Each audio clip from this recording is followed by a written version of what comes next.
Hey friends, welcome to episode 11 of the Plant-Based Diet Benefits Podcast. This is your host, Trent Lindsay. I am a Mastering Raw Food Nutrition educator and a health coaching student through the Institute for Integrated Nutrition. I'm super excited to have one of my classmates on the line today.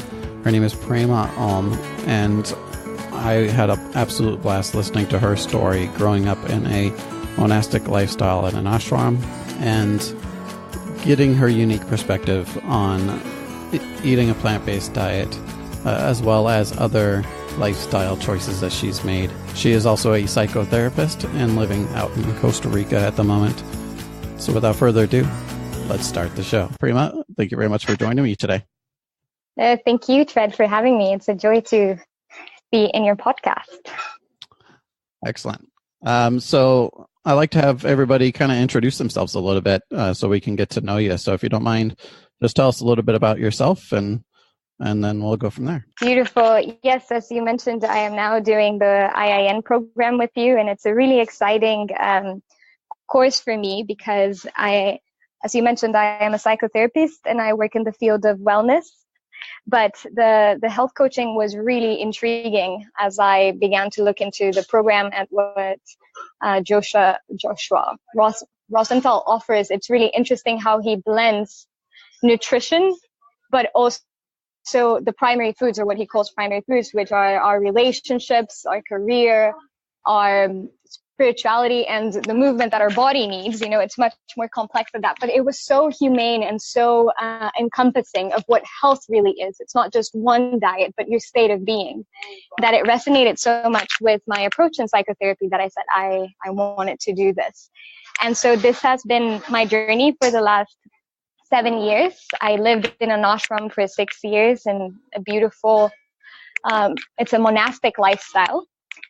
In the southern mountains of Costa Rica, and there I trained as a therapist and also learned a lot about meditation and spirituality. I think we're always beginning, really, but also this is where the idea of a plant-based diet as an idea came to be. You know, I was vegetarian since 12 years old, and I ate cheese and I ate eggs here and there, but since a very young age I decided that I wanted to stop eating animals. It just did not resonate, and different stories with family businesses and how the meat industry was involved, in seeing the business behind it and the cruelty, that it just was natural for me to say I don't want to participate in this. But when I came to the ashram, this is a farm where they grow about 80% of their food, and everything is cooked or is prepared. There's also a lot of raw options there with so much love and care and integrity that we started to research different diets, and the plant-based diet arose, and it was a fantastic concept because as yogis living in a monastic lifestyle where you want to connect with the divine, with energy that is pure. You want to live the purest lifestyle, right? And so this is what the plant-based diet equated to: vitality. So this is where I learned everything I am today, I must say. Excellent. I mean, that's fantastic to hear, because I know a lot of people aren't exposed to that at such a young age as well. A little bit different than, I think, the typical youth of like Americans, for example, where you're grow up a lot more on fast food and burgers and hot dogs and macaroni and cheese and the like. So it's really interesting to hear your story. So I mean, if you could explain a little bit more, I guess, from maybe you didn't have as much societal pressures, but how did that work? Did you guys all eat a plant-based diet together? What was that transition like for you guys? Yeah, absolutely. So the ashram being a monastic place, let's say you take vows to enter the ashram, and one of those vows is ahimsa, and ahimsa means non-violence.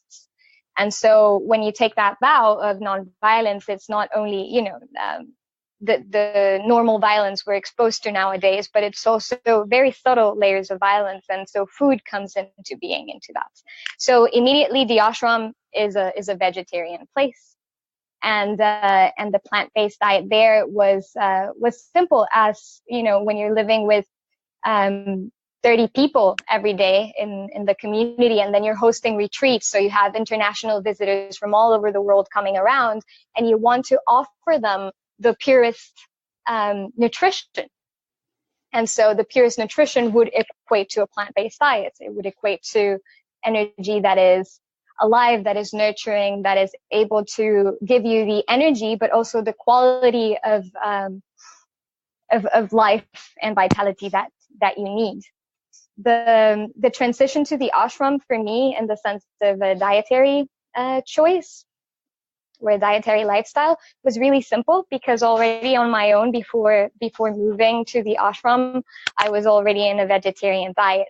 But I do relate what you said about the pressures of young people, or societal pressures. In the ashram, it's a secluded place. Everybody's resonating somewhat with the same principles. So it's really beautiful, because you are all supported in what you do. You're all supported in your fasting. When we do water fast, when we do juice fast, when we go raw food, when we experiment with different diets, everybody is supporting you, and it's filled with joy. Out in the world, let's say, not in a monastic lifestyle, it's a little bit difficult. And I do recall when I first went vegan with my biological family, it was extremely hard. People would laugh, people would make jokes. They would ask, where did I get my protein? And things like this that would be very discouraging. But at the same time, I think that when you have the discernment to see what is right for you and what feels right, and you see the other and the patterns that they're engaging in, and they're not healthy. I would see, the most grotesque, now it looks like the most grotesque, but like a cheeseburger. And the person that is eating the cheeseburger does not look healthy, and they're laughing at me, and they're judging me for eating a plant-based diet. When I'm joyous and filled with life, I'm like, something's wrong here. I know I'm not here with a discerning problem. So it was difficult for us to navigate that territory of being judged and being questioned and being laughed at for choosing something that is healthy. And that is such a problematic of our society nowadays, that healthy is kind of like shunned upon by the masses. And at the same time, it's a great time to be then informing of what is actually the truth. I think what you're talking about in terms of, they're judging you and things like that. I think it's like a normal human reaction to kind of form your own opinions about what somebody else is doing when it's different than what you do. Yeah. So I used to be that person, right, that was eating the cheeseburger or the chicken wings and all this other stuff that I used to eat. And I remember having like a vegetarian over for dinner once and not fully understanding everything that they're kind of requiring of me when I was cooking up a meal. So I see both sides, just because it's so different from the norm. Yeah, exactly. So it's hard for some people, I think, to grasp it and then accept that you're doing something that's okay and actually healthy for your body, because it's so different than what they see on commercials, right? And exactly. That societal pressure. So it's I think one of the things I always recommend somebody do is just if you're curious and you're open to it, just give a plant-based diet a try for a month and just see what happens, right? Because I think if you were to eat 100% plant-based diet for a month, your body is going to tell you whether or not it's better for you. And I would bet 99 out of 100 times your body's going to tell you that this way of eating is healthy and it's better for you than the food you're eating before. Definitely. definitely. Although, would you say a month is enough? Because sometimes we go through these detoxing processes when we start going into a cleaner diet. So people may begin to feel, or would you say the first week maybe is like a detoxing, and then the rest of the time they can actually enjoy the benefits of the diet? Yeah, I think it really depends on the person. I know for me, there was a lot of cravings and things like that might have lasted a month or even 2 months. But the benefits that I felt in terms of my energy levels and improved digestion and things like that maybe only took a week or two. But like my cravings for cheese, for example, my wife has like well documented this amongst our family, but like my cravings for cheese, it took like months for me to stop craving cheese. Because it has a mild like opiate in cheese. So you get this like dopamine release, when you have cheese. So it's actually, literally addictive. So you go through these withdrawals, and those withdrawals, I think, do take more time to work your way out of your system. But I was never really addicted to some of the other things that other people may have more trouble with, like sugar, for example. Like if you're, if you're addicted to like soda pops and candy and stuff like that, I think that could potentially have more of a detox effect. And so everybody's different. But a month was plenty for me to know I was on the right path. And I think even if you aren't 100%, like detox free, I think you'll still recognize the fact that it's the right way to go. Even just the fact that you are detoxing, I think, is proof enough that you're detoxing from something, right? Exactly. Exactly. So, kind of moving on to, or like diving more into this diet that you've experienced. Can you just share with us like a typical meal that you may have, or a day's worth of eating, just to provide some perspective there? So currently, when I'm living by myself, I go a lot more simpler than what I would do at the ashram. So I would rather describe, maybe I'll do both so that people have a wide range of an idea of what it is. So living at the ashram, we would have a rotating menu that would be changed every 4 weeks. And so there is breakfast, there is lunch, and then there is dinner. For breakfast, it would usually be always fruit. There would be 3 types of compatible fruits. So whether it be like papaya and pineapple, and then maybe apples or bananas for later in the day.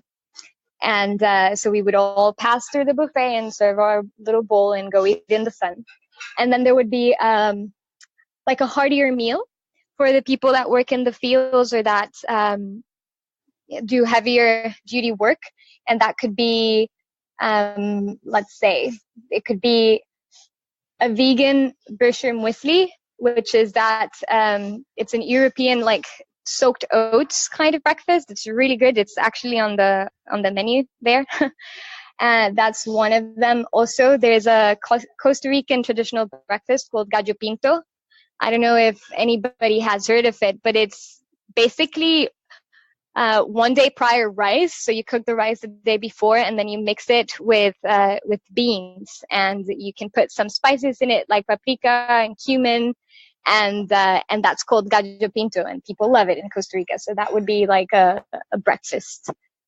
And for lunch, this is my favorite part of the day at the days at the ashram, because I got the privilege to be in the kitchen a lot. I was a vegan chef there. I started as an assistant and learned from this amazing chef there. Her name is Tara, and she taught me a lot about the benefits of the plant-based diet, about veganism, and about the joy of providing a meal for the community. And lunches so became my favorite part of the day. A lunch is always consistent of a salad, the salad contains lettuce that we grow there, kale, it can be arugula, it can be, well, different types of kale. So it's a really like hearty green salad. We make amazing dressings that are also in the menu, which are a huge component of, how your salad tastes. Or at least for me, I love it. And then there's different elements in your plate. So you would have carbs. So let's say brown rice, or you would have quinoa, or you would have white rice, or I don't know why all I can think about is rice right now, but like tortillas. And then you would have then legumes as a protein. We ate a lot of beans. So it can be garbanzos or black beans, red beans, kalima beans. In Costa Rica, there's an abundance of different beans. Lentils as well, so like a stew. We would have vegetables, like as another dish, so prepared in a different way. And then the salad. There's also this huge condiment table, which I love, and I need to find sources of condiments here because I do think these are very, very beneficial for our gut, like sauerkraut or chilero or ferments. These are, I find them really good in your lunch. And then for dinner, it's an optional thing. If you don't want to eat dinner, that's fine. But usually it would be like a leftover transformed into something else. So like something could be transformed into a casserole or a soup. So if you had a beautiful like curry vegetables with garbanzos for lunch, you could blend that and turn it into a soup for dinner. And that was like a typical day at the ashram. And now currently I eat basically fruit for breakfast, big bowl of fruits for breakfast. And then I'll have a light lunch, a salad, lots of greens, and maybe legumes like lentils. And then for dinner, fruits again. So I'm eating very light right now. This is my diet. It sounds amazing. And one thing that I wanted to let the listeners know is that Prema has been gracious enough to share some recipes with us. So I'll tell you a little bit more about that at the end of how you can download these. But as she's talking about these menu items, I'm looking at them on this menu, and they just look absolutely delicious. I have to say. So I'm, excited about trying some of these out myself because they look very, very good. It's well past lunchtime for me, but you're making me hungry again. So. Oh, good. I'm glad you find them delicious, and I hope everybody does too. Because really, it's that simplicity of finding the right combinations and then making it your own. So I'm glad you find them delicious. Yeah, and I love having fruit for breakfast too. It's just like a light. It like sometimes if you have something a little bit too heavy for breakfast, it's kind of hard to get your day going. I find the same. Unless it kind of makes sense that people who are maybe out in the fields, like working, doing more physical labor, that they need something harder in the morning. I mean, that totally makes sense for me. I know, like on the weekends, a lot of times I'll want something that's a little bit hardier just because I'm not at work all day and I'm, moving around with the kids a lot more than my, typical, desk job where I don't really need that much for breakfast during the week. Yeah. I was going to say that also for people to know that there are heartier meals, alternatives if you do have a lot of labor work to do, a lot of physical work, that there are options that you can opt for instead of, gluten and cheese, for example. Yeah, exactly. So, this all sounds very delicious, but like what kind of, like benefits do you think eating this way will give somebody? I know you mentioned earlier about having like vitality and things like that, but even some of the guests, because you mentioned that you have guests, international guests coming in and eating this way. Do they talk at all about changes in how they feel with just the short time that they're with you guys? Yeah, absolutely. I would say that the word vitality comes up a lot again in what people comment, just for eating this way for a weekend or for a weekend, for a week or a weekend. And also one of the words that I hear a lot is lightness, a lightness of being. And that doesn't necessarily mean not being full, but it's a sense of being free of the heaviness of how they were eating before. Does that make sense? Like Absolutely. there is a lightness of a freedom of the body being able to restore itself, to repair itself. And then all of a sudden you feel much more light and alive. So it's not weak, right? It's not the weakness it's not the light of feeling that you've lost a lot of weight, or it's just lighter in the sense of you've gotten rid of so much toxicity, both physical, but also mental, because as we know, many of these things are associated to our emotions and our mental patterns. So those are the two main components, I think. And then energy, also the energized component of eating a clean diet. Your performativity improves so much. All of a sudden you can see brighter, with your eyes, and you didn't even need glasses. Your body feels much more capable. These are both from, well, this has been my lifestyle for a long time, so I don't have anything to compare it with, but from the testimonies that I've heard other people say at the ashram, it's really beautiful to witness, and to know that you're on the right path. Yeah, absolutely. There's pros and cons, right? Sometimes it's like if you're telling a story like this, it's like, oh, I've experienced all these benefits. But at the same time, I think a lot of people would rather be in your shoes where you never really had the issues in the first place. You know what I mean? You're starting out, in terms of your youth, like having a very healthy balance. So it's good. If somebody was having maybe a hard time, like wrapping their head around this way of eating, do you have any advice for some of the listeners to try to incorporate more of this food into their diet? Mm-hmm. When you asked me that question, Trent, the advice that comes to mind was from one of our classes. There was two questions being posed. What is your body saying no to? And what does your body really need? So this is really intriguing, because if you have the capacity to sit with yourself in the moment that difficulty comes, whether it be trying to follow a particular diet or trying to make an adjustment in your life that because of cognitive, rational reasons, it's going to be beneficial, starting up this new diet, or beginning to exercise more, or trying out a different way of relating to people, or whatever thing that you're trying. I think this concept of like sitting with yourself, with whatever, pressure or anxiety or confusion, irritability, whatever is coming up, being able to sit with yourself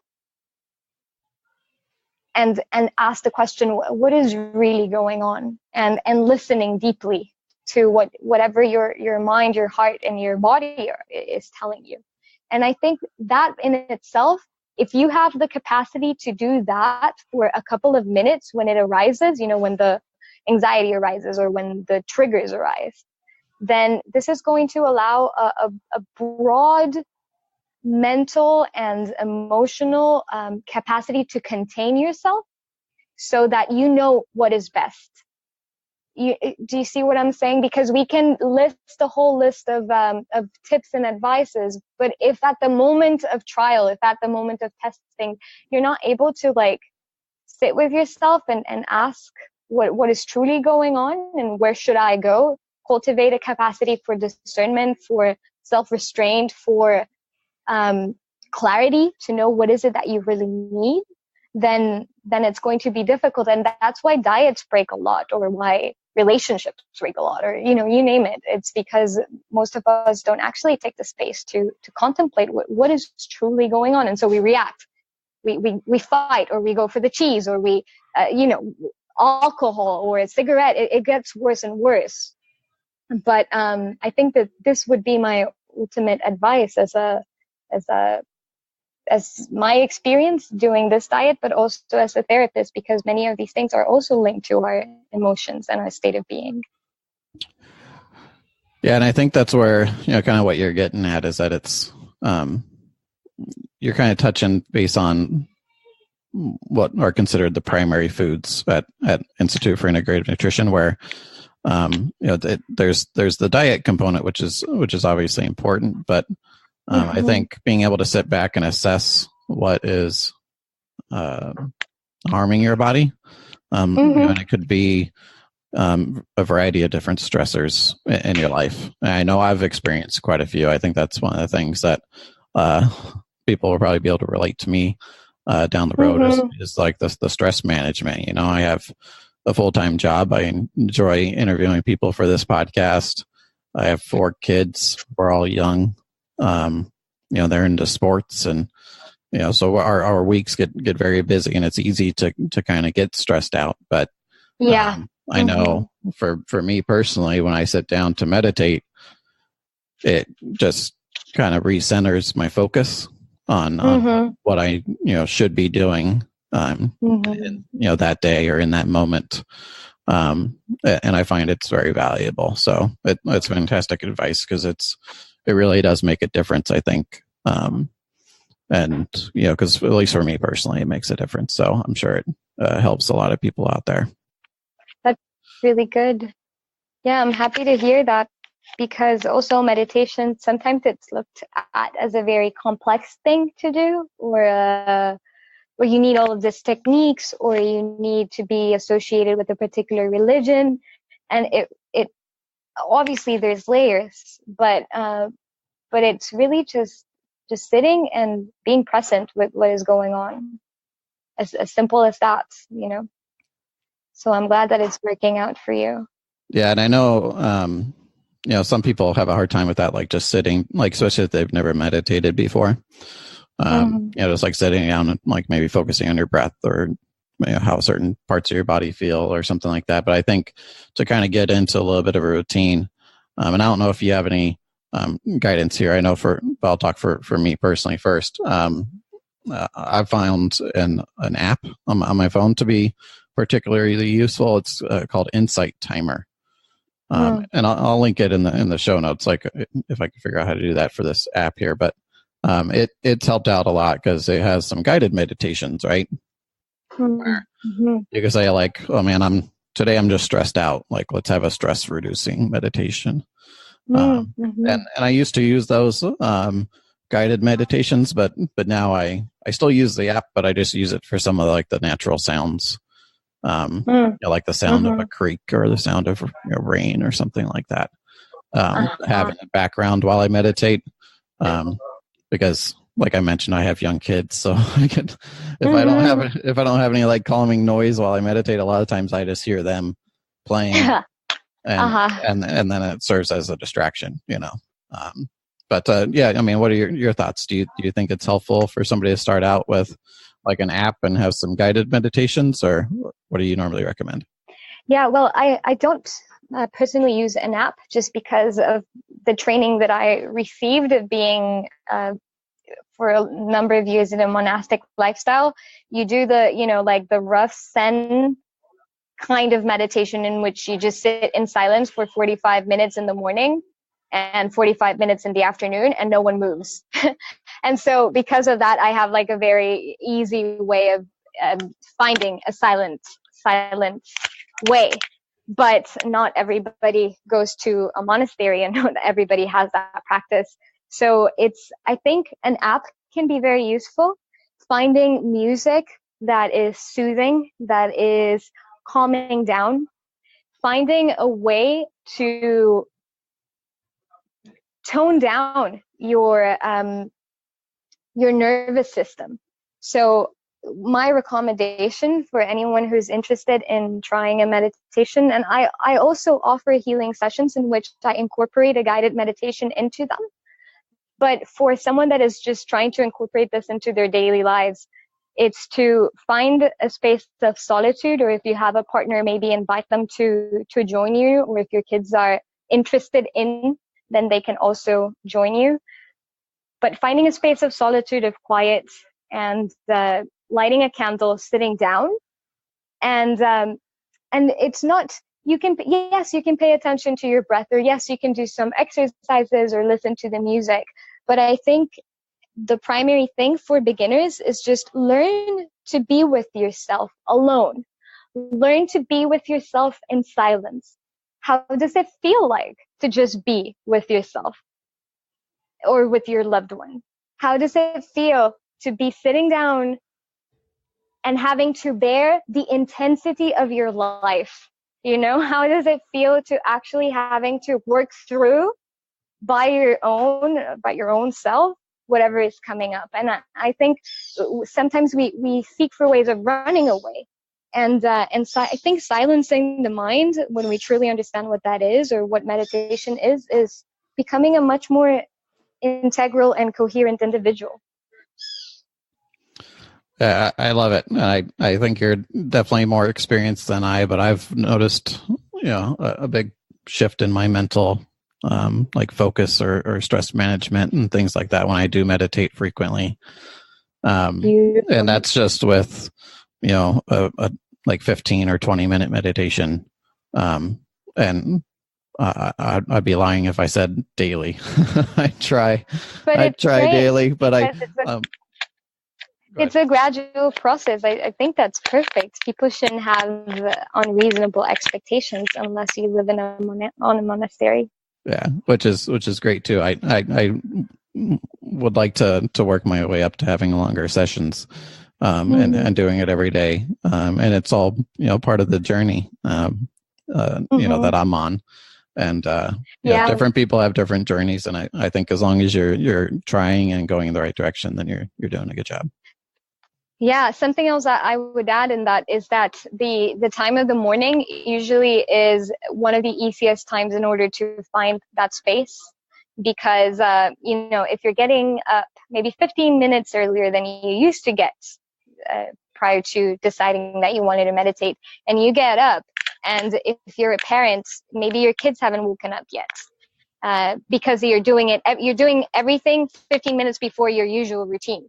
So you'll find a lot of more quiet there, right? And also in the evenings, if you try to maybe put in before you go to bed 10 minutes, 7 minutes there, it may be useful. But the mornings are precious, I find, because also the world hasn't woken up yet. So that gives you a lot of quiet. Yes, absolutely. And I agree. I think that's the best way to incorporate it, is first thing in the morning, as long as you are able to wake up that 15 minutes earlier. I know sometimes it sounds hard, but it definitely helps. Yeah, prepare your coffee in advance and just drink it or your mate. Maybe mate is better. That's more plant-based associated, or green tea, but you can have that ready and then just sip on it while you're meditating. All right, excellent. So I'd like to give you some time to share a little bit more information about what work you do now, and how people can reach out to you if they're interested in learning more. Okay, beautiful. Thank you so much for the opportunity. So I am on Instagram as Prema Aum. If you link that, it will be easier. It would be easy to find.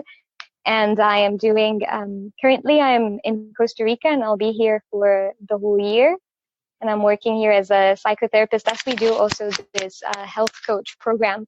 But I also work online. So if people are interested in learning more about meditation, or also doing their own inner work and the more psychological components of life, then I'm also available to do online sessions. If anybody desires, you can reach out for me.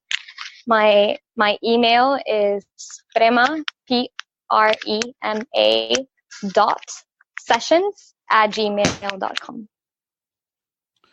All right, perfect. And of course, if you haven't had a chance to write that down, I'm going to be including all these information in the show notes as well. So if you head over to this for the listeners, if you head on over to www.plantbaseddietbenefits.com/11, that is the show notes page for this episode.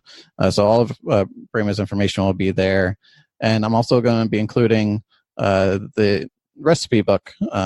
It's a 39-page a book here. Definitely go out and grab it, because it has a lot of great recipes in here, from juices and smoothies to breakfast items, lunch items, and then of course you mentioned also dressings, which look fantastic.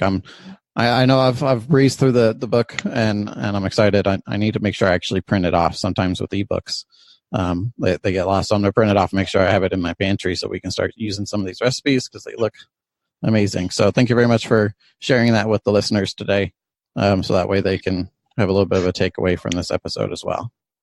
Wonderful. Thank you, Trent. It's a joy to share. Excellent. Well, thank you very much for your time. I really appreciate you being on the show today. Thank you, Trent. Likewise. Hey friends, it's Trent again. Thank you very much for listening in on episode 11 of the Plant-Based Diet Benefits Podcast. As mentioned during the episode, please head on over to our show notes page at www.plantbaseddietbenefits.com/11.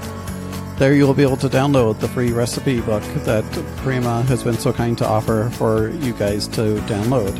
While you're there, feel free to subscribe to this show. One of Prema's friends, Gabby Mateo, is going to be our next guest on the show, and she also has a great episode coming out talking about our wellness calendar and how we need to fit in time to take care of our health. It is going to be a great show. I hope you listen in.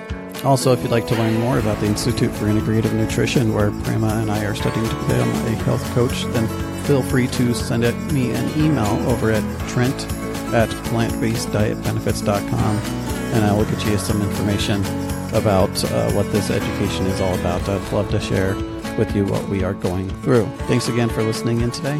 Please do leave a review out on your favorite podcast player so that way I can get some feedback from you guys. I love hearing from you guys, so please be candid, and I appreciate your guys' time. See you next time. Take care.